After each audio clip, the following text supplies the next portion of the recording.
बिस्मिल्लाहिर्रहमानिर्रहीम अस्सलाम वालेकुम। Welcome to Al Haram vlog. मैं खैरियत से हूँ। उम्मीद है अल्लाह ताला के फजल करम से आप भी खैरियत से होंगे। अल्लाह ताला आपको अपने ज़मान में रखे, आमीन सुम्मा आमीन।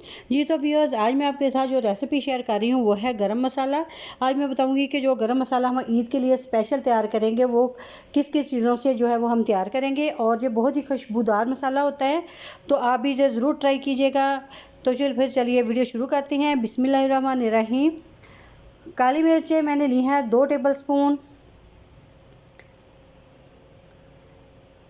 सफ़ेद ज़ीरा ये मैंने लिया है 125 ग्राम।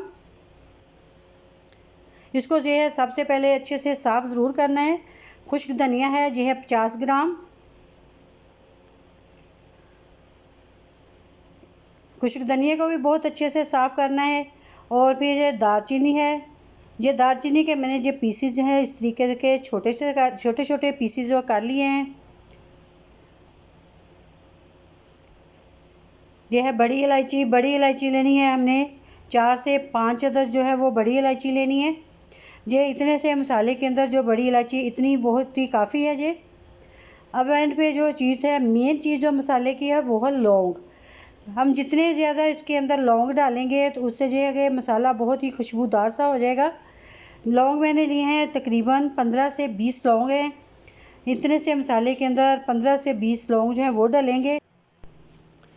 इन सारी चीज़ों से मसाला जो है बहुत ही खुशबूदार सा हो जाएगा और तो गोश्त के अंदर से स्मेल भी ज़रा सी नहीं आएगी। अब सबसे पहले हम करूँगी इसको रोस्ट करने के लिए मैंने चूल्हे के ऊपर कढ़ाई को जो है वो रख दिया है, और मसाले को मैंने ये देखें कढ़ाई के अंदर डाल दिया है। अब मैं तकरीबन इसको लो मीडियम फ्लेम के ऊपर 1 से 2 मिनट तक जो है वो इसको रोस्ट करूँगी। चम्मच को जो है मुसलसल हिलाते जाना है ताकि मसाला जो सारा अच्छे तरीके से जो है वो रोस्ट हो जाए। आप चाहे तो इसे धूप में भी खुशक कर सकते हैं। मैं रोस्ट इसलिए कर रही हूँ ताकि इसकी जो नमी वगैरह है वो ख़त्म हो जाए, और जब हम मसाला पीसें तो अच्छे से जो मसाला है वो पीस जाए और बारीक सा जो है मसाला है वो तैयार हो। माशाल्लाह से देखिए 1 से 2 मिनट हो चुके हैं, मसाला जो है वो रोस्ट हो चुका है। इसे मैं निकालूंगी एक प्लेट के अंदर। मसाले को मैंने ये देखें प्लेट के अंदर निकाल लिया है। अब मैं इसे करूँगी ग्राइंड।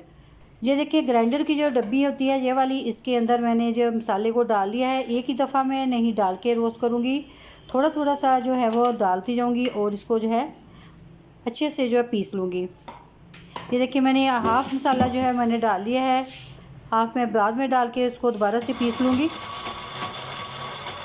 ये मसाला जो है बहुत ही अच्छा बनता है, और इसलिए है कि जब आप गोश्त वगैरह भूनें तो इसके अंदर 1 चम्मच जो भूनते वक्त डालें, और जब आप गोश्त को या चिकन वगैरह को पका लें तो एक बाद में भी ज़रूर जो मसाला जो है इसका इस्तेमाल करें। माशाल्लाह से देखें मैंने जो मसाला जो है पीस लिया है, बहुत ही बारीक सा पिसा है। रोस्ट करने से ये देखें कितना अच्छा सा जो मसाला है वो तैयार हुआ है।